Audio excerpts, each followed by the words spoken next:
Subscribe कीजिए happy study zone को latest update पाने के लिए। Hello everyone, welcome to happy study zone. और आज की क्लास में हम देखने वाले हैं एसआई सेट 3 के मैथ का क्वेश्चन, जिसमें पहला क्वेश्चन है, एक अंडे बेचने वाला 8 दर्जन अंडे 1 रुपये के 4 के भाव से खरीदता है। 1 दर्जन अंडे ले जाने में टूट जाते हैं, तब भी 5% लाभ कमाने के लिए प्रति अंडे किस दर से बेचेगा।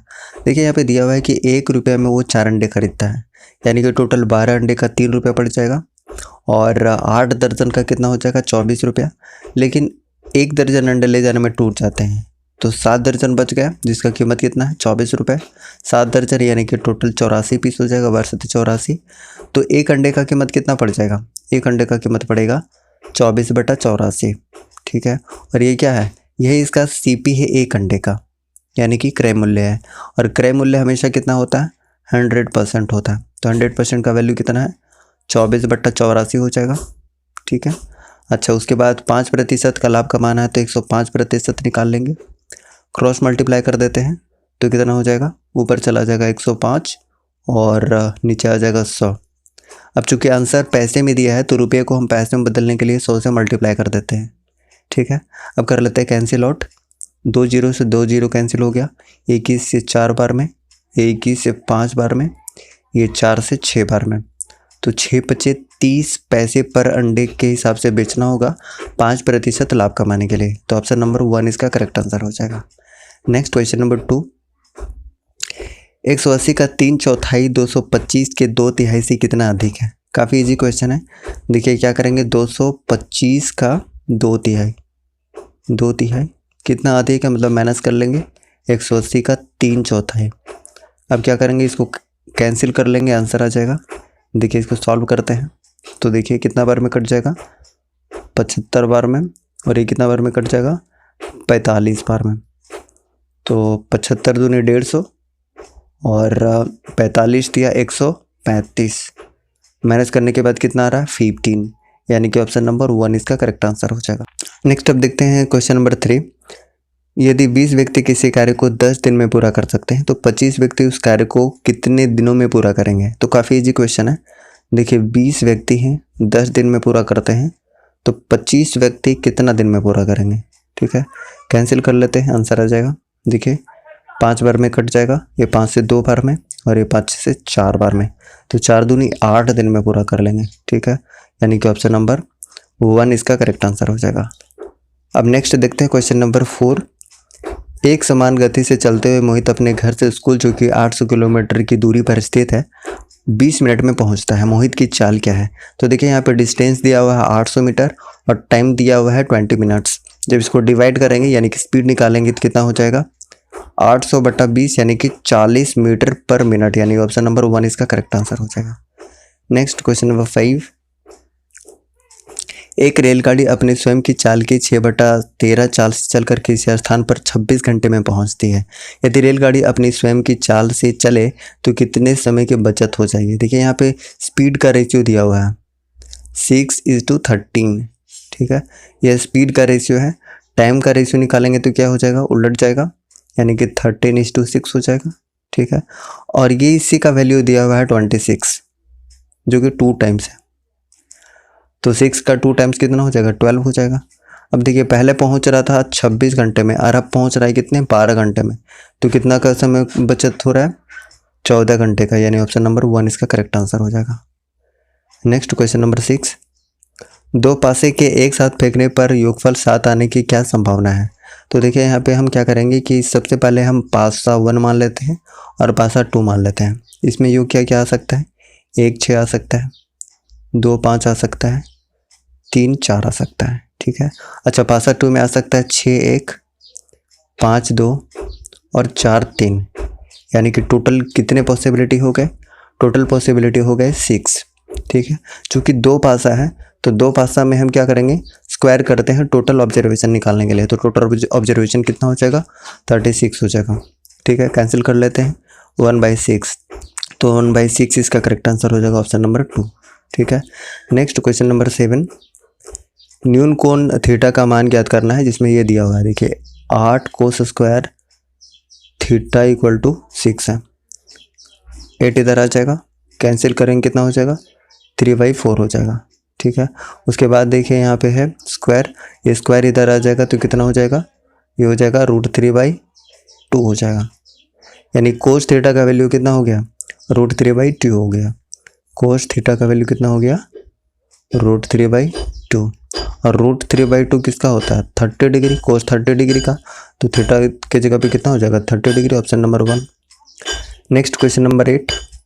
अब देखिए क्या है इसमें कि एक पेड़ आंधी में टूट गया, उस पेड़ का शीर्ष भूतल से 45 डिग्री कोण पर टिका है और उसकी दूरी उस जड़ से 50 मीटर है, तदनुसार उस पेड़ की ऊंचाई कितनी थी। अब देखिए काफ़ी इजी क्वेश्चन है। अब देखिए यहाँ पे दिया हुआ है कि एक जो पेड़ था वो आंधी से टूट गया, इतना रहा होगा आगे यहाँ तक, लेकिन क्या हुआ कि टूट कर वो ज़मीन से टिका हुआ है, ठीक है। और यहाँ पे कितना डिग्री का कोण बना रहा है, 45 डिग्री का कोण बना रहा है, ठीक है। ये जड़ है और ये जो टिका हुआ है इसके बीच का दूरी कितना है, ये 50 मीटर। अब देखिए यहाँ भी 45 डिग्री है तो यहाँ भी 45 डिग्री होगा, ठीक है। तो दोनों भुजा क्या होगा, बराबर होगा। तो ये 50 है तो ये भी कितना होगा, 50 होगा। अब इसको हम निकालेंगे, पाइथागोरस प्रमेय से कितना निकल जाएगा, 2√50 निकल जाएगा, ठीक है। अब देखिए ये वाला और ये वाला टोटल पेड़ की ऊंचाई हो जाएगी। तो हम क्या करेंगे, इसका वैल्यू 50 है और इसमें 50 जोड़ देंगे, ठीक है।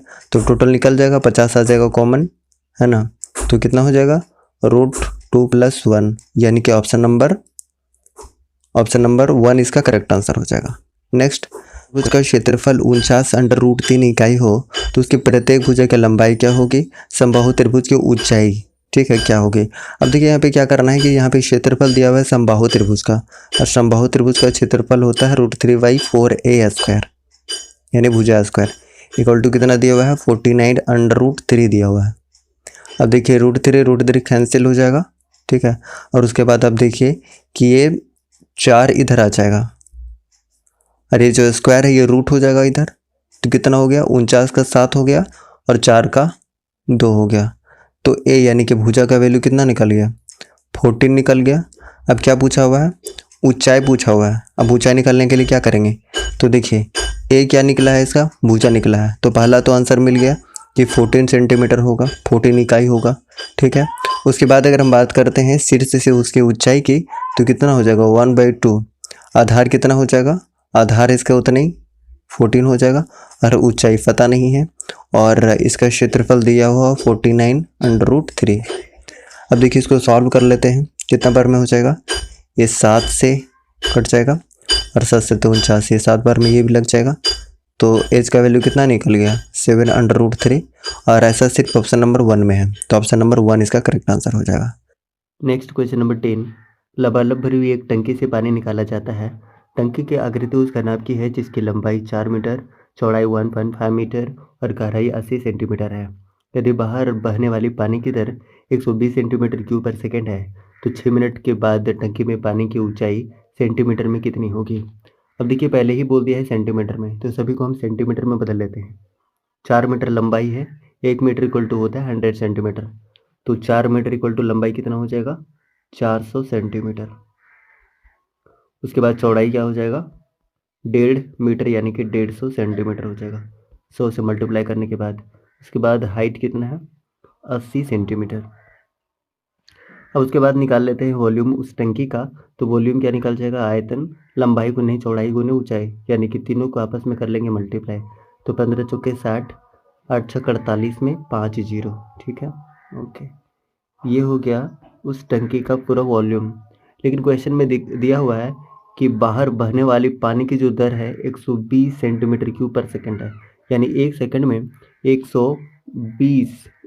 में 120 सेंटीमीटर क्यूब पानी बाहर निकल जाता है, ठीक है। और जो खाली बच जाता है उसका हाइट पूछा हुआ है। तो 6 मिनट में कितना पानी टोटल बाहर आ जाएगा, तो 6 × 60 यानी कि 360 सेकेंड में कितना पानी आ जाएगा, तो 120 × 6 × 60, 6 छक 36 को 12 से गुना करेंगे कितना हो जाएगा, 432 में कितना जीरो, 00। ये निकाला गया पानी है। और उस टंकी का कैपेसिटी कितना था, उसका टोटल कैपेसिटी था 48 और इसमें 50, और उसके बाद इसमें माइनस कर देंगे तो बचा हुआ पानी पता चल जाएगा कि उस टंकी में कितना पानी बचा हुआ है। हम माइनस करते हैं, 0, 8, 6, 5, 7, 4, ये बचा हुआ पानी है उस टंकी का। तो अब आसानी से हाइट निकाल सकते हैं LBS से। एरिया की लंबाई कितना है, टोटल 400 मीटर है। उसके बाद चौड़ाई कितना है, 150 मीटर है।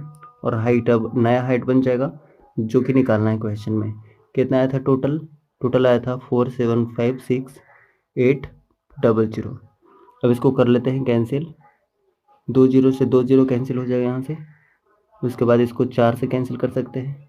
कितना बार में, एक बार में, फिर से 1, फिर से 8 बार, 9 बार और ये 2 बार।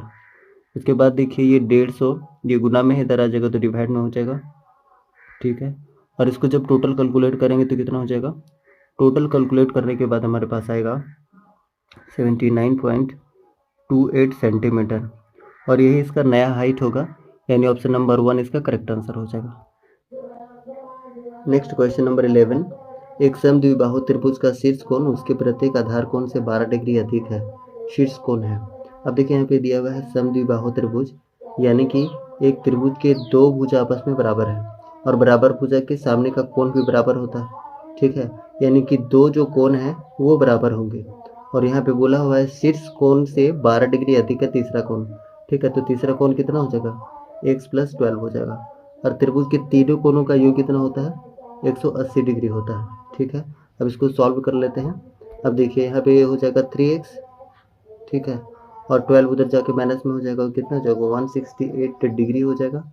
ठीक है, अब x का वैल्यू जब निकालेंगे तो कितना हो जाएगा, 5 × 15 और 6 × 18, यानी कि x का वैल्यू निकल के आ गया कितना, 56 डिग्री। ठीक है, तो शीर्ष कोण कितना हो जाएगा, 56 डिग्री, यानी ऑप्शन नंबर 1 इसका करेक्ट आंसर हो जाएगा, 56 डिग्री। Next 12 number question. एक वृत्त में स्थित समलंब चतुर्भुज के समांतर भुजाओं का लंबाई का अंतर 10 सेंटीमीटर है। यदि समांतर भुजाओं के बीच की दूरी 8 सेंटीमीटर हो तो इसके समांतर भुजाओं की लंबाई का अंतर क्या होगा। अब देखिए ये भी काफ़ी इजी क्वेश्चन है। अब यहाँ पे दिया हुआ है कि एक समलंब है जो कि एक वृत्त के अंदर अंतर्निहित है। ठीक है, अब यहाँ पे दिया हुआ है कि दोनों भुजाओं के जो समांतर भुजा है इसके बीच का अंतर कितना है, इसके बीच का अंतर दिया हुआ है 10 सेंटीमीटर। ठीक है, और देखिए ये जो बीच की दूरी है ये कितना दिया हुआ है, 8 सेंटीमीटर दिया हुआ है। अब अगर आप देखेंगे तो यहाँ पे दो त्रिभुज बन रहा है। एक त्रिभुज देखिए यहाँ बन रहा है, ये त्रिभुज यहाँ बन रहा है और यहाँ एक त्रिभुज बन रहा है। अब ये वाला भुजा के बराबर होगा। ये एंगल 90 डिग्री है, ये भी 90 डिग्री होगा, ये भी बराबर है, ये भी बराबर होगा। तो इस हिसाब से ये वाला और ये वाला भी क्या होगा, बराबर होगा। ठीक है, और जब ये बराबर भुजा होगा तो क्या हो जाएगा, अगर मान लेते हैं ये x तो ये भी x, तो दोनों को माइनस करने के बाद कितना आ जाएगा, 0 आ जाएगा, क्योंकि यही दोनों असमांतर भुजा है। तो x में से x को माइनस करेंगे कितना हो जाएगा, 0, यानी ऑप्शन नंबर 1 इसका करेक्ट आंसर हो जाएगा। Next question number 13। एक समचतुर्भुज की भुजा की लंबाई 10 सेंटीमीटर तथा एक विकर्ण की लंबाई 16 सेंटीमीटर है, तो दूसरे विकर्ण की लंबाई ज्ञात कीजिए। अब देखिए यहाँ पे दिया हुआ है समचतुर्भुज, यानी कि इसके चारों भुजा आपस में बराबर होंगे और ये इसका विकर्ण हो जाएगा। भुजा दिया हुआ है 10 सेंटीमीटर और वेग विकर्ण दिया हुआ है 16 सेंटीमीटर और दूसरे विकर्ण की लंबाई पूछा हुआ है। अब देखिए एक फॉर्मूला हम जानते हैं कि 4a² होता है d1² + d2²। ठीक है, अब इसमें वैल्यू को पुट कर देते हैं। 4a का वैल्यू दिया हुआ है 10 सेंटीमीटर, तो 4 और 10 का स्क्वायर इक्वल टू d1 का वैल्यू नहीं पता और d2 का दिया हुआ है 16 का स्क्वायर। ठीक है, अब देखिए ये हो जाएगा 400, 10 × 100 जो कि 400 हो जाएगा, इसका वैल्यू हो गया 400। ठीक है, और ये कितना हो जाएगा, 16 का स्क्वायर हो जाएगा 256, और जब 256 माइनस करेंगे तो कितना निकल के आ जाएगा, 144, जो कि d2² के बराबर है। अब d2 का वैल्यू कितना आ गया, 144 आ गया। अब ये स्क्वायर इधर आएगा तो रूट में हो जाएगा, और 144 का कितना होता है, 12। ठीक है, तो इसका 12 सेंटीमीटर करेक्ट आंसर हो जाएगा, option number 1। Next question number 14। tan theta = 4/3 है, तो इसका वैल्यू क्या होगा। अब देखिए यहाँ पे tan थीटा यानी कि p/b होता है। ठीक है, और p का वैल्यू दिया हुआ है 4 और b का वैल्यू दिया हुआ है 3। h का वैल्यू कितना निकल जाएगा, ट्रिपलेट से 5 निकल जाएगा। अब इसमें क्या करते हैं, पुट कर देते हैं दिए गए वैल्यू में, तो कितना हो जाएगा, 4 × 5/3 माइनस 3 × 5/4। अब सेम वैल्यू है, बस बीच में प्लस है, इसको पुट कर लेते हैं। ठीक है, 3 इंटू 5/4। अब इसको कर लेते हैं सॉल्व। एलसीएम कितना आ जाएगा, 4 दिया 12, इसका एलसीएम आ जाएगा। ठीक है, जब इसको हम सॉल्व करेंगे तो कितना हो जाएगा, 20 चौके 80 माइनस 5 दिया 15 दिया 45। ठीक है, जब इसको सॉल्व करेंगे तो सेम चीज़ आएगा, बस 80 प्लस 45 और डिवाइड में 12, ये 12 और 12 हो जाएगा कैंसिल। तो टोटल ऊपर में कितना बच गया, ऊपर बचा 35 और नीचे बच गया कितना, टोटल हो गया 80 और 45 हो गया 125। ठीक है, जब इसको हम सॉल्व करेंगे तो कितना हो जाएगा, 7 बचे 35 7 और ये 25 बार में, यानी कि 7/25 इसका करेक्ट आंसर हो जाएगा, ऑप्शन नंबर 1।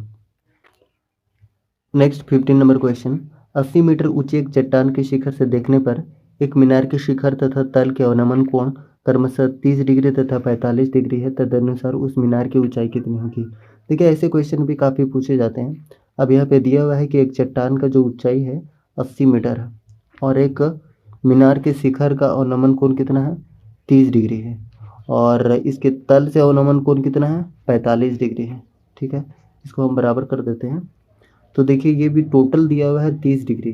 ठीक है, और ये जो है तल से कितना दिया हुआ है, ये वाला दिया हुआ है टोटल 45 डिग्री। अब देखिए यहाँ भी 45 डिग्री है और यहाँ भी 45 डिग्री होगा।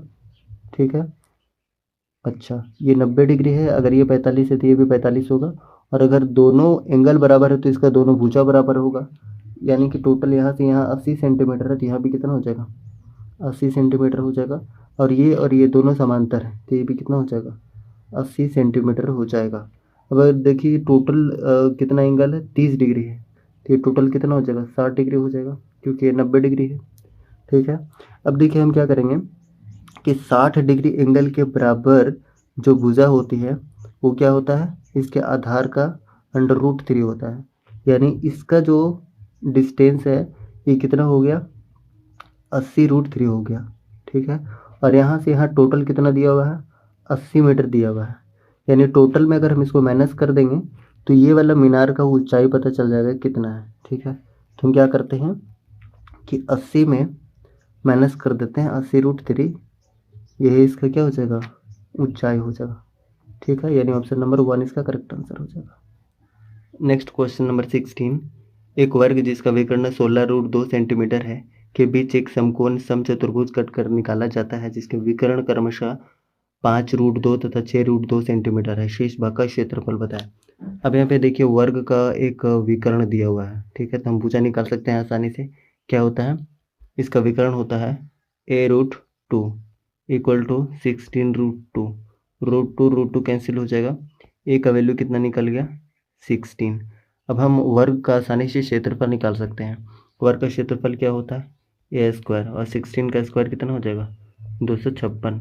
तो हमें वर्ग का पता चल गया कि कितना होगा क्षेत्रफल। अब देखिए बीच में से ही, इसके बीच से ही एक समचतुर्भुज काट कर निकाला जाता है। ठीक है, अब हम इसका एरिया निकाल लेते हैं, तो बचा हुआ जो क्षेत्रफल है, ठीक है, ये जो बचा हुआ क्षेत्रफल है इसका एरिया पता चल जाएगा। तो समचतुर्भुज का क्षेत्रफल क्या होता है, 1/2 इंटू d1 इंटू d2, यानी कि इसके विकर्ण का गुना, तो क्या हो जाएगा 6√2। अब ये और ये हो जाएगा कैंसिल 3 बार में। अब देखिए 2 ये 2 कितना हो जाएगा, √2 2 हो जाएगा, और 5 15 दूनी 30 हो जाएगा। ठीक है, यानी कि 256 में अगर हम 30 घटाएंगे कितना हो जाएगा, 226 इसका करेक्ट आंसर हो जाएगा, option number 1। Next question number 17, 35 centimetre त्रिज्या की गाड़ी का पहिया 1 सेकंड में 2 चक्कर लगा रहा है, तो गाड़ी की गति किलोमीटर पर घंटा में क्या है। अब देखिए यहाँ पे त्रिज्या सेंटीमीटर में दिया है, तो इसको मीटर में बदलने के लिए 100 से कर देंगे डिवाइड, कितना हो जाएगा 0.35 मीटर हो जाएगा। अब देखिए एक पहिया है तो वृत्ताकार है, तो इसका परिधि इसका टोटल डिस्टेंस हो जाएगा, और वृत्त का परिधि क्या होता है 2πr होता है। टोटल कितना चक्कर लगा रहा है, 2 चक्कर लगा रहा है, तो 2 से मल्टीप्लाई कर देंगे और यही इसका टोटल डिस्टेंस निकल जाएगा 2 चक्कर में। ठीक है, तो निकालते हैं 2 इंटू 2πr, पाई का वैल्यू 22/7 हो जाएगा, और आर का वैल्यू कितना है 0.35 मीटर है। 10 हम लोग हटाएंगे, 000 नीचे आ जाएगा, 5 से ये कट जाएगा 5 बार में, 7 से कट जाएगा 5 बार में, और ये 5 से कट जाएगा 20 बार में, और ये 2 से कट जाएगा 10 बार में। ये कितना आ गया 44 डिवाइडेड बाई 10। जब 10 से डिवाइड करेंगे तो यहाँ पे पॉइंट आ जाएगा, यानी कि जो डिस्टेंस निकल कर आया कितना आ गया 4.4 मीटर आ गया।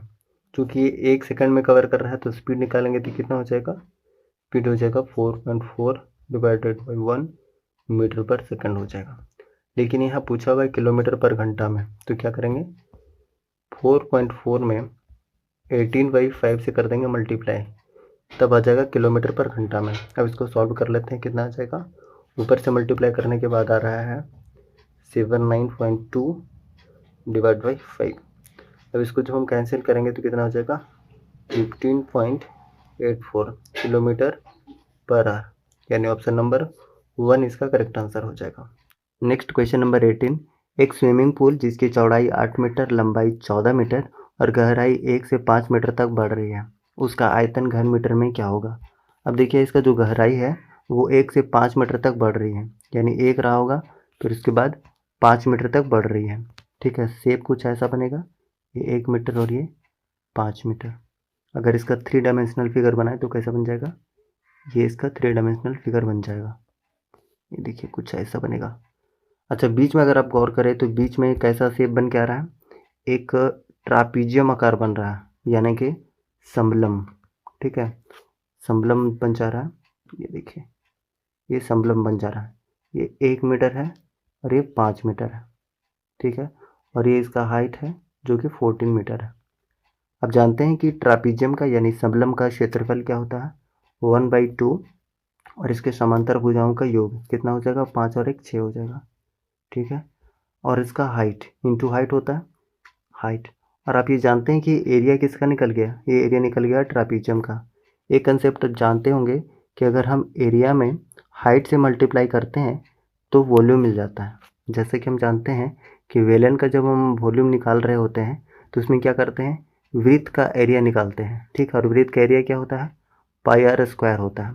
अगर इसके हाइट से हम मल्टीप्लाई कर देते हैं तो ये क्या होता है, बेलन का वॉल्यूम निकल जाता है। उसी तरीके से ट्रापीजियम का हम यहाँ पे एरिया निकाले हैं, अगर इसके हम हाइट से मल्टीप्लाई कर दें तो ये ट्रापीजियम आकार का जो स्विमिंग पूल है इसका टोटल वॉल्यूम निकल के आ जाएगा।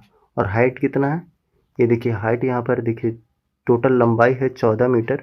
ठीक है, और ये हाइट कितना है, टोटल 8 मीटर है, जो कि दिया हुआ है क्वेश्चन में चौड़ाई के रूप में। ठीक है, जो कि ट्रापीजियम का हाइट बन जाएगा। ठीक है, तो जब हम हाइट से मल्टीप्लाई कर देंगे यानी 8 से मल्टीप्लाई कर देंगे तो कैलकुलेट करने के बाद कितना आ जाएगा, ये 3 बार में कट जाएगा। ठीक है, तो 14 8 कितना होता है 112, और 112 को जब हम 3 से मल्टीप्लाई कर रहे हैं तो कितना आ रहा है 336, यानी ऑप्शन नंबर 1 इसका करेक्ट आंसर हो जाएगा 336। नेक्स्ट 19 नंबर क्वेश्चन, 54 सेंटीमीटर एक तार को मोड़कर एक समबाहु त्रिभुज बनाया जाता है, समबाहु त्रिभुज का क्षेत्रफल क्या होगा। अब देखिए यहाँ पे 54 क्या दिया हुआ है, त्रिभुज का पेरीमीटर दिया हुआ है, यानी कि परिमाप दिया हुआ है। और समबाहु त्रिभुज का तीनों भुजा क्या होता है, बराबर होता है। अगर एक भुजा हम ए मान लेते हैं तो टोटल भुजाओं का योग कितना हो जाएगा, यानी इसका परिमाप कितना हो जाएगा 3a हो जाएगा। और यही दिया हुआ है 54। ठीक है, यानी ए का वैल्यू जब हम निकालेंगे कितना निकल के आ जाएगा, 18 दिए 54, यानी कि 18 निकल जाएगा ए का वैल्यू। ठीक है, और समबाहु त्रिभुज का क्षेत्रफल क्या होता है √3/4 इंटू a², और a² का वैल्यू कितना है 18 है। ठीक है, तो हम क्या करेंगे a² की जगह पे 18 पुट कर देंगे। ठीक है, 18 इंटू 18, ये 4 से कट जाएगा, 2 बार में कटेगा 9, ये भी कटेगा 9। ठीक है, तो 9 9 81 √3, ऑप्शन नंबर 1 इसका करेक्ट आंसर हो जाएगा। नेक्स्ट 20 नंबर क्वेश्चन, ताश के गड्डी से पत्ता निकाला गया, इसके काला या गुलाम होने की संभावना क्या है। अब देखिए हम थोड़ा सा कार्ड के बारे में जान लेते हैं। कार्ड रेड और ब्लैक दोनों होते हैं। ठीक है, रेड और ब्लैक। अब ब्लैक में भी 2 ग्रुप है। ठीक है, और इसमें भी 2 ग्रुप है, 13 का ग्रुप है। टोटल कितने कार्ड हो गए 52 कार्ड। ठीक है, और सभी ग्रुप में 4 फेस कार्ड है। ठीक है, ब्लैक का भी 4 फेस कार्ड है और रेड का भी फेस कार्ड है। तो 13 के ग्रुप में 4 फेस कार्ड कौन कौन सा है, सबसे पहले होता है गुलाम, बेगम, एक्का और बादशाह। ठीक है, अब चलते हैं क्वेश्चन की तरफ। क्वेश्चन क्या है? क्वेश्चन पूछा हुआ है कि काला या गुलाम होने की संभावना क्या है। अब देखिए टोटल काला कितना है। ठीक है, टोटल 26 काला है। ठीक है, कितना में से? 52 में से। या मतलब होता प्लस। ठीक है, गुलाम टोटल कितना होता है? 4 गुलाम होता है। कितना में से? टोटल 52 में से। 2 रेड का और 2 ब्लैक का। ठीक है, लेकिन आप अगर देखिए तो ब्लैक में टोटल 26 ब्लैक में 2 बार ये गुलाम आ चुका है। ठीक है, 2 बार गुलाम आ चुका है। यहाँ भी काउंट हो रहा है, यहाँ भी काउंट हो रहा है। इसलिए हम क्या करते हैं कि 2 गुलाम को टोटल 52 में से क्या करते हैं? माइनस कर देते हैं। ठीक है, अब इसको सॉल्व कर लेते हैं। कितना हो जाएगा? तो एलसीएम हो जाएगा 52 26 प्लस 4 और माइनस 2। टोटल कितना हो गया ऊपर में? 28/52। जब इसको कैंसिल करेंगे तो कितना बार में हो जाएगा? 7/13। तो 7/13 यानी ऑप्शन नंबर 1 इसका करेक्ट आंसर हो जाएगा। ठीक है, इस तरीके से हम लोगों ने मैथ का क्वेश्चन कंप्लीट कर लिया है 20 क्वेश्चन। अब देखते हैं रीजनिंग का क्वेश्चन। नेक्स्ट अब यहाँ से रीजनिंग का क्वेश्चन शुरू हो जाता है और पहला क्वेश्चन है, निम्नलिखित विकल्प को पूरा करने वाला सबसे अच्छा विकल्प खोजें। तो वर्णमाला को यानी कि अल्फ़ाबेट को 26 लिखा जाता है, तो बास्केटबॉल को कितना लिखा जाएगा, यानी बास्केटबॉल में कितने खिलाड़ी होते हैं? 5 खिलाड़ी होते हैं, तो इसका करेक्ट आंसर हो जाएगा ऑप्शन नंबर 4। अगर हम ऑप्शन नंबर 1 की बात करते हैं, 11 खिलाड़ी किस किस में होते हैं? ये होते हैं हॉकी में, फुटबॉल में और क्रिकेट में। अगर हम बात करते हैं ऑप्शन नंबर 2 की, तो 7 खिलाड़ी किस किस में होते हैं? वाटर पोलो में और कबड्डी में। ठीक है, और पोलो में कितने होते हैं? सिर्फ पोलो में 4 खिलाड़ी होते हैं, लेकिन वाटर पोलो में 7 खिलाड़ी होते हैं। अच्छा, 6 खिलाड़ी किस में होते हैं? 6 खिलाड़ी होते हैं वॉलीबॉल में, तो यह भी याद रखिएगा। नेक्स्ट क्वेश्चन नंबर 2, पृथका का दोषपूर्ण घड़ी हर 2 घंटे में 3 मिनट खो देता है, उसके बाद कितने समय में 2 घंटे खो देंगे, यानी 2 घंटा खोने में कितना समय लगेगा? तो देखिए 2 घंटे में 3 मिनट खो देता है। ठीक है, 2 घंटे यानी कि 120 मिनट खोने में कितना समय लगेगा ये पूछा हुआ है। तो 120 मिनट यानी कि इसको हम 40 से करेंगे मल्टीप्लाई, तो टोटल 120 मिनट खोने में कितना समय ले लेगा? तो इसको हम भी करेंगे 40 से गुना, यानी कि टोटल 80 घंटे का समय ले लेगा। ठीक है, 2 घंटे में। तो ऑप्शन नंबर 3 इसका करेक्ट आंसर हो जाएगा। नेक्स्ट क्वेश्चन नंबर 3, किन्नी जो दर्पण के सामने खड़ा है वह नोट करता है कि उसकी घड़ी 3.15 के रूप में दिखा रहा है। जब आईने में देखा जाता है तो वास्तविक समय क्या होगा? इसको बहुत ईजी तरीके से बना सकते हैं। 11:60 में से 3:15 को माइनस कर देंगे। ठीक है, तो कितना हो जाएगा? 8:45। तो ऑप्शन नंबर 4 इसका करेक्ट आंसर हो जाएगा। नेक्स्ट क्वेश्चन नंबर 4, दी गई श्रृंखला में वर्ड के स्थान पर क्या होना चाहिए? क्या दिया हुआ है? ZDHN। वर्ड के स्थान पर क्या होगा ये पूछा हुआ है। अब देखिए इसका कितना होता है? 26, इसका होता है 4, H का होता है 8 और N का होता है 14। अब देखिए ये कितना है? 4 बढ़ रहा है, फिर से ये 4 बढ़ रहा है, अब इसमें 6 बढ़ रहा है, तो नेक्स्ट क्या बढ़ेगा? 6 बढ़ेगा, और 14 में से 6 जोड़ेंगे तो 20, और 20 किसका होता है? T का, T20, यानी कि ऑप्शन नंबर 2 इसका करेक्ट आंसर हो जाएगा। नेक्स्ट क्वेश्चन नंबर 5, कितनी बार 12 घंटों की निरंतर अवधि के बीच 2 से 2 बजे तक एक साधारण घड़ी 2 हाथ एक दूसरे पर बिल्कुल सही होंगे, यानी एक दूसरे पर एग्जैक्टली ओवरलैप करेंगे? ये कितने बार करेंगे? तो ये 11 बार करेंगे, एक कम हो जाता है 12 में से। ठीक है, यानी ऑप्शन नंबर 4 इसका करेक्ट आंसर हो जाएगा। नेक्स्ट क्वेश्चन नंबर 6, LOT को अगर इतना लिखा जाता है, RYE को ये लिखा जाता है, तो लाइट को क्या लिखा जाएगा? ठीक है, तो देखिए इसको हम कैसे करेंगे। अब L का होता है 12, I का होता है 9, G का 7, H का 8 और T का 20। सभी का स्क्वायर किया हुआ है। ठीक है, सभी का स्क्वायर किया हुआ तो कितना हो जाएगा? 144, 81, 7 का 49, 8 का 64 और 20 का 400, यानी ऑप्शन नंबर 4 इसका करेक्ट आंसर हो जाएगा। ठीक है, नेक्स्ट क्वेश्चन नंबर 7, अगर स्नातक को गांव लिखा जाता है तो पुरोहित को क्या लिखा जाएगा? तो इसका करेक्ट आंसर हो जाएगा कैसोक, ऑप्शन नंबर 2। ठीक है, इसमें कोई ट्रिक काम नहीं करेगा, इसको खुद आपको समझना है। नेक्स्ट क्वेश्चन नंबर 8, एक लड़के की ओर संकेत करते हुए रमन ने कहा कि उनकी माँ के भाई मेरी माँ के पिता के एकमात्र पुत्र है, पता लगाएं कि लड़के की माँ रमन से कैसे संबंधित है। अब देखिए यहाँ पे दिया हुआ है कि रमन ने कहा, रमन ने क्या कहा, उनकी माँ का भाई, मेरी माँ मेरी माँ के पिता का एकमात्र पुत्र है, मतलब एकमात्र पुत्र ये हो जाएंगे, ठीक है। अच्छा, उसके बाद क्या क्या, उनकी माँ के भाई, यानी कि ये एक लड़का है और इनके माँ का भाई, ये माँ का भाई हो जाएगा, ठीक है। अब पता लगाने बोल रहा है कि लड़के की माँ रमन से किस प्रकार संबंधित है, तो मौसी है, ठीक है। और मौसी नहीं दिया हुआ ऑप्शन में, आंटी दिया हुआ है, तो आंटी इसका करेक्ट आंसर हो जाएगा option number 4। Next question number 9, एक व्यक्ति की ओर संकेत करते हुए राम ने कहा, ठीक है, किसने कहा, राम ने कहा कि उनकी पोती मेरे भाई का एकमात्र बेटी है। उनकी पोती मतलब यहाँ पे इनके दादा रहे होंगे, तभी तो ये पोती होगी। तो राम उस व्यक्ति से किस प्रकार संबंधित है, इस व्यक्ति से राम किस प्रकार संबंधित है, तो ये भाई है और भाई का पिता क्या होता है, पिता। तो ऑप्शन नंबर 4 इसका करेक्ट आंसर हो जाएगा, पिता। नेक्स्ट क्वेश्चन नंबर 10, यदि ए बी के बेटे के बेटा का भाई है तो बी ए से किस प्रकार संबंधित है। अब देखिए यहाँ पे बी के बेटे का भाई है ए, ठीक है। तो पूछ रहा है कि ए बी से किस प्रकार संबंधित है, तो बी का बेटा पोता, और पोता का भाई पोता ही होगा, यानी ग्रैंडसन इसका करेक्ट आंसर हो जाएगा option number 2। Next question number 11, यदि ई को 5 लिखा जाता है, ईयर को 49 लिखा जाता है, तो लीप को क्या लिखा जाएगा, बस सबको जोड़ देना है। तो 12, 5, 1, 16, ठीक है। 7, 5, 12 और 2, 14, 2 और 1, 3, 34 इसका करेक्ट आंसर हो जाएगा ऑप्शन नंबर 3।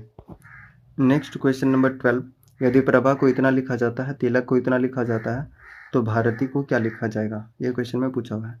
तो देखिए काफ़ी इजी क्वेश्चन है, प्लेस वैल्यू के आधार पर इसको हम बना सकते हैं। तो देखिए सबसे पहले है बी, और बी का यहाँ पे वैल्यू कितना है, देखिए 9 है, ठीक है। फिर है एज का दूसरे नंबर पे यहाँ पे क्या है, 6 है।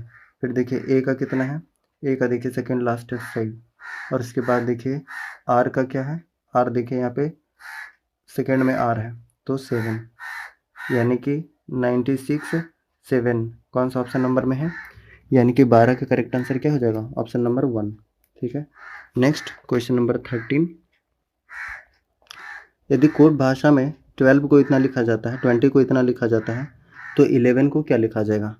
सेम है, बस प्लेस वैल्यू के आधार पर इसको भी करेंगे। सबसे पहले ई आ रहा है, और ई का प्लेस वैल्यू कितना है, 3 है।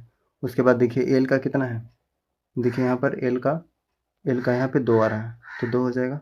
उसके बाद देखिए ई का कितना पे आ रहा है, ई का आ रहा है फिर से 3, ठीक है। तो यहाँ पे कितना हो जाएगा, 3 हो जाएगा। उसके बाद देखिए वी, और वी का यहाँ पे कितना हो जाएगा, लेकिन लास्ट में ये देखिए 0 हो जाएगा, तो यहाँ पे 0 हो जाएगा। और ऐसा सिर्फ ऑप्शन नंबर कौन सा दिख रहा है, ऑप्शन नंबर 3, ऑप्शन नंबर 3 इसका करेक्ट आंसर हो जाएगा। नेक्स्ट क्वेश्चन नंबर 14, अब देखिए यदि कोड भाषा में रैन को इतना लिखा जाता है, मोर को इतना लिखा जाता है, तो रिमेन को क्या लिखा जाएगा। तो सेम कंसेप्ट है, इसमें भी प्लेस वैल्यू के आधार पर निकालेंगे। तो देखिए आर का प्लेस वैल्यू क्या हो जाएगा, देखिए 8 हो जाएगा, तो 8 हो गया। ई का क्या हो जाएगा, ई का देखिए यहाँ पर ई का हो जाएगा @ तो @ उसके बाद एम का क्या हो जाएगा, देखिए यहाँ एम का हो जाएगा 7, ठीक है। और ऐसा सिर्फ ऑप्शन नंबर 1 में ही दिख रहा है, यानी ऑप्शन नंबर 1 इसका करेक्ट आंसर हो जाएगा। पूरा चेक करने की ज़रूरत नहीं है, अगर कुछ शुरुआती जो कैरेक्टर्स और नंबर मैच कर जाते हैं तो सारे के सारे हमें चेक करने की आवश्यकता नहीं है, एग्जाम में समय बचता है इससे। नेक्स्ट क्वेश्चन नंबर 15, यदि 2 दिसंबर 2000 को शनिवार था, तो 3 जनवरी 2001 को कौन सा दिन था। अब देखिए बहुत ईजी तरीके से इसको बना सकते हैं। 2 दिसंबर का 2 दिन गुजर चुका है, तो टोटल कितना दिन बच गया, 29। दिसंबर खत्म, अब आ जाएगा 2021 आ जाएगा, और 2021 का कितना है, 3 है। अब इसको करेंगे 7 से डिवाइड, तो 32 में 7 का डिवाइड करेंगे तो कितना रिमाइंडर बचेगा, 4 बचेगा। अब शनिवार के बाद 4 आगे बढ़ जाइए तो कितना हो जाएगा, शनिवार, रविवार, सोमवार, मंगलवार, बुधवार, यानी ऑप्शन नंबर 2 इसका करेक्ट आंसर हो जाएगा, वेडनेसडे। नेक्स्ट क्वेश्चन नंबर 16, 8 जून 2007 को कौन सा दिन था। अब देखिए ऐसे क्वेश्चन बहुत पूछे जाते हैं एग्जाम में, चाहे वो रेलवे हो, एसएससी हो, या झारखंड से रिलेटेड कोई भी एग्जाम हो, इसमें इस तरह के क्वेश्चन काफ़ी पूछे गए हैं।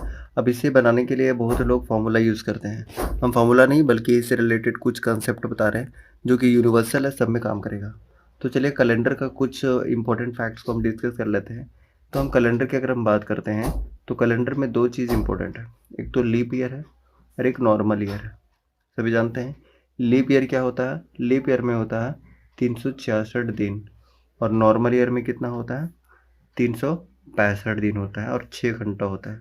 यही 6 घंटा 4 साल में 24 घंटा बन जाता है और ये 24 घंटा जो है एक दिन के बराबर है और यही 365 में एक दिन बढ़ जाता है, यानी कि टोटल कितना हो जाता है 366 दिन। इसलिए हम कह देते हैं कि जो लीप ईयर है वो 4 साल में एक बार आता है, या फिर हम कहते हैं कि जो भी 4 से डिविजिबल है, ठीक है, जो भी 4 से भाग लग जाता है उसको हम लीप ईयर कहते हैं। जैसे 2016 4 से भाग लग रहा है तो ये लीप ईयर है, ठीक है। अगर हम बात करते हैं 2010 की तो ये 4 से डिविजिबल है क्या, नहीं है, तो ये लीप ईयर नहीं है, ठीक है। अच्छा, अगर हम बात करते हैं कि अगर लास्ट में डबल जीरो हो, ठीक है, तब हम क्या 4 से डिवाइड करके लीप ईयर फाइंड करेंगे, नहीं। अगर लास्ट में डबल जीरो होगा तो हम हमेशा 400 से डिवाइड करके देखेंगे। अगर 400 से डिविजिबल हो जाएगा तभी वो लीप ईयर होगा, अदरवाइज वो लीप ईयर नहीं होगा, ठीक है। अच्छा, अगर हम बात करते हैं कि मान के चलिए हमारे पास है 2200, क्या ये 4 से डिविजिबल है, नहीं है, तो ये भी लीप ईयर नहीं होगा। लेकिन अगर हम बात करते हैं 2000 ईस्वी का, तो ये क्या 400 से डिवाइड है, बिल्कुल है। अगर ये 400 से डिविजिबल है इसका मतलब 2000 ईस्वी क्या है, लीप ईयर है, ठीक है। अच्छा, उसके बाद अगर हम बात करते हैं 100 साल में ओड डेज क्या होता है, ओड डेज। अब देखिए ओड डेज मतलब पहले आपको समझना होगा कि ओड डेज होता क्या है। एक्चुअली अगर हम 31 को 7 से डिवाइड करते हैं तो रिमाइंडर कितना बचता है, इसमें रिमाइंडर बच रहा है 3, ठीक है, और 3 इसका ओड डेज हो गया, यानी कि जितना 7 से डिवाइड करने के बाद रिमाइंडर बचता है यानी कि शेषफल बचता है वही उसका ओड डेज हो जाएगा। जैसे अगर हम बात करते हैं कि 28 में से 7 को डिवाइड कर रहे हैं तो रिमाइंडर कितना बचेगा, 0 बचेगा, तो 0 इसका ओड डेज हो जाएगा।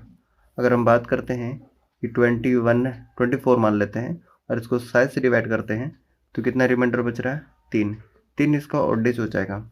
लेकिन ये हम 31 डेज में ले रहे हैं, ठीक है। लेकिन अगर हम बात करते हैं कि 100 साल में कितने लीप ईयर होंगे, ठीक है, तो कितने लीप ईयर हो जाएंगे, टोटल लीप ईयर होता है 24, ठीक है, 24 इसमें लीप ईयर होता है और बाकी 76 होता है नॉर्मल ईयर, ठीक है। अच्छा, एक चीज़ आपको समझना चाहिए कि लीप ईयर में कितने दिन होते हैं, 366 दिन, और जब इसको हम 7 से डिवाइड करेंगे तो रिमाइंडर कितना बचेगा, 2 रिमाइंडर बचेगा, ठीक है। यानी कि लीप ईयर में हमेशा रिमाइंडर 2 होता है और नॉर्मल ईयर में कितना हो जाएगा, 365 को जब हम 7 से डिवाइड करते हैं तो यहाँ पे जो रिमाइंडर है वो 1 आ रहा है, यानी कि नॉर्मल ईयर में हमेशा ऑड डेज होता है 1 और लीप ईयर में कितना होता है 2 होता है, ठीक है। तो लीप ईयर में यानी कि टोटल 24 ईयर में कितना लीप ईयर हो जाएगा, तो एक लीप ईयर में होता है 2, तो 24 में कितना हो जाएगा 48 हो जाएगा। और 76 में यानी कि 76 नॉर्मल ईयर में, एक नॉर्मल ईयर में होता है एक ऑड डेज, तो 76 में कितना हो जाएगा 76 हो जाएगा। अगर हम दोनों को ऐड कर दें तो हमारे पास टोटल ऑड डेज निकल के कितना आ जाएगा, दोनों को ऐड करेंगे 124, ये टोटल ऑड डेज हो गया, ठीक है। अब ऑड डेज तो 7 से कम होता है, 7 से ज़्यादा नहीं हो सकता, तो इसको क्या करेंगे 124 को हम फिर 7 से डिवाइड करेंगे और डिवाइड करने के बाद कितना आ जाएगा रिमाइंडर 5, और यही इसका ऑड डेज होगा। यानी हम कह सकते हैं कि 100 साल में ऑड डेज कितना होता है 5, तो 200 साल में कितना हो जाएगा 5 इंटू 2, आप कहेंगे 10, और 10 नहीं हो सकता है क्योंकि 7 से ज़्यादा नहीं हो सकता, तो 7 से करेंगे डिवाइड और फिर से इसका रिमाइंडर कितना बचेगा 3, और 3 इसका ऑड डेज हो जाएगा। उसके बाद देखिए 300 साल में 5 या 15 हो जाएगा, क्योंकि 100 साल में 5 होता है तो 3 साल में 15 हो जाएगा, तो 15 नहीं हो सकता है। फिर हम 7 से करेंगे डिवाइड तो रिमाइंडर यहाँ कितना पे आ रहा है, 1 आ रहा है रिमाइंडर, तो एक इसका ऑड डेज हो जाएगा। यानी हम कह सकते हैं कि 100 साल में ऑड डेज कितना होता है 5, 200 साल में ऑड डेज कितना होता है 3, और 300 साल में ऑड डेज कितना होता है 1। अब देखिए अगर हम मान लेते हैं कि ये 1900 है, ठीक है, और इसका ऑड डेज निकालना है तो 400 से डिवाइड करेंगे, तो देखिए 400 से अगर हम डिवाइड करते हैं तो रिमाइंडर कितना आ जाएगा, 4 चौके 16, 300 आ जाएगा, 300 साल है। अब 300 साल में रिमाइंडर कितना होगा, अभी बताए थे 1 होगा, ठीक है। उसी तरीके से अगर हम करते हैं ये 2200 है और इसको 400 से हम डिवाइड कर रहे हैं। और इसका अगर हम ओड डेज फाइंड करना चाहें तो कैसे कर सकते हैं? तो देखिए, अगर हम 400 से डिवाइड कर रहे हैं तो रिमाइंडर कितना आ रहा है? 200 आ रहा है, ठीक है। और 200 में ओड डेज कितना होता है? अभी बताए थे, टोटल 3 होते हैं, क्योंकि 100 में होता है 5, तो कितना हो जाएगा? 200 में हो जाएगा 10, और 10 को जब 7 से डिवाइड करेंगे तो फिर से कितना बचेगा? 3 रिमाइंडर बचेगा, और यही इसका ओड डेज हो जाएगा। अब देखिए, इस कंसेप्ट को हम बहुत अच्छे तरीके से अप्लाई करेंगे। उससे पहले एक कोड और आप समझिए कि संडे को हमेशा 0 मानना है, मंडे को 1, इस तरीके से टोटल सैटरडे तक यानी कि शनिवार तक 6 इस कोड को हम अप्लाई करेंगे, ठीक है। जैसे कि क्वेश्चन में था कि 8 जून 2007 को कौन सा दिन था। अब इसी को हम सॉल्व कर लेते हैं। तो देखिए, 8 जून 2007 में इससे पहले वाला ईयर कंप्लीट हो चुका है और ये 2007 अभी रनिंग में है, ये चल रहा है। तो हम क्या करेंगे कि जो कंप्लीट हो चुका है यानी कि इससे पहले वाला 2006, इसको ब्रेक कर देंगे 2000 ईस्वी में और 6 में। अब देखिए, लास्ट में 00 है तो 400 से डिवाइड करेंगे तो इसमें रिमाइंडर कितना आएगा? 0, और वही इसको ऑड डेज हो जाएगा। 6 को एज इट इज़ लिख देंगे। और देखिए, 6 में कितना लीप ईयर बनेगा? अगर हम 6 को 4 से डिवाइड करते हैं तो कितना बार में? एक बार में, ठीक है। इसमें रिमाइंडर नहीं बल्कि कितना बार में भाग लगेगा, टोटल हमको फाइंड करना है क्या? लीप ईयर कितना हो जाएगा? तो इसमें एक लीप ईयर हो जाएगा, ठीक है। अब देखिए, 2007 ये पूरा अभी कंप्लीट नहीं हुआ, ये रनिंग में है। तो 2007 में अब देखिए, जनवरी में कितना और डेज होगा? 31 डेज का होता है, ठीक है, 31 डेज का। और 31 को जब हम 7 से डिवाइड करेंगे कितना रिमाइंडर होगा? 3। तो जनवरी में कितना हो जाएगा? 3, फरवरी में 0, जनवरी, फरवरी, मार्च, अप्रैल, मई और जून अभी ये कंप्लीट नहीं हुआ है, तो 8 का टोटल 8 ले लेंगे। अब देखिए, सभी को कर देंगे ऐड। ये कितना टोटल हो जाएगा? ये हो जाएगा 7, और ये ऐड करने के बाद कितना हो जाएगा? 3 3 6, 3 9, 9 2 11, 11 और 9 19, 19 और 7 26, और 26 को जब हम 7 से डिवाइड कर रहे हैं तो रिमाइंडर कितना आएगा? 7 या 21, 5 इसका रिमाइंडर आ जाएगा, ठीक है। अगर हम कोड के हिसाब से देखें तो Sunday 0, Monday, Tuesday, Wednesday, Thursday, Friday, तो इसका करेक्ट आंसर क्या हो जाएगा? फ्राइडे इसका करेक्ट आंसर हो जाएगा, ठीक है। तो इस कंसेप्ट को हम बहुत अच्छे तरीके से अप्लाई कर सकते हैं, ठीक है। तो पहला क्वेश्चन का आंसर क्या हो जाएगा? क्वेश्चन नंबर 16 का करेक्ट आंसर हो जाएगा शुक्रवार, यानी कि ऑप्शन नंबर 1 इसका करेक्ट आंसर हो जाएगा। नेक्स्ट क्वेश्चन नंबर 17, 5 कामकाजी महिलाएं एक पंक्ति में बैठी हैं। रूबी साधना या आदित्य के निकट नहीं है, रूबी मीरा के निकट है, मीरा बीच में है, अनन्या साधना के निकट नहीं है, फिर अनन्या किसके पास है? अब देखिए, इसमें 5 लोग हैं, 1 2 3 4 5, और बीच में बैठी है मीरा। देखिए, बीच में मीरा बैठी है तो बीच में मीरा को बैठा देते हैं। रूबी मीरा के निकट है, मतलब रूबी यहाँ हो सकती है या यहाँ हो सकती है, हम मान लेते हैं यहाँ, ठीक है। उसके बाद देखिए, रूबी साधना या आदित्य के निकट नहीं, ठीक है। तो अगर रूबी यहाँ पे है तो आदित्य या साधना, ये दोनों में से तो यहाँ नहीं बैठ सकती है, मतलब ये दोनों यहीं कहीं बैठेगी, ठीक है। अनन्या साधना के निकट नहीं है तो अनन्या को हम यहाँ बैठा देते हैं, अनन्या यहाँ बैठ जाएगी। उसके बाद फिर अनन्या किसके पास है? आगे देखने की ज़रूरत नहीं कि कौन यहाँ पे कौन बैठेगा। अब देखिए, अनन्या किसके निकट है? रूबी के निकट है, यानी कि ऑप्शन नंबर 2 इसका करेक्ट आंसर हो जाएगा।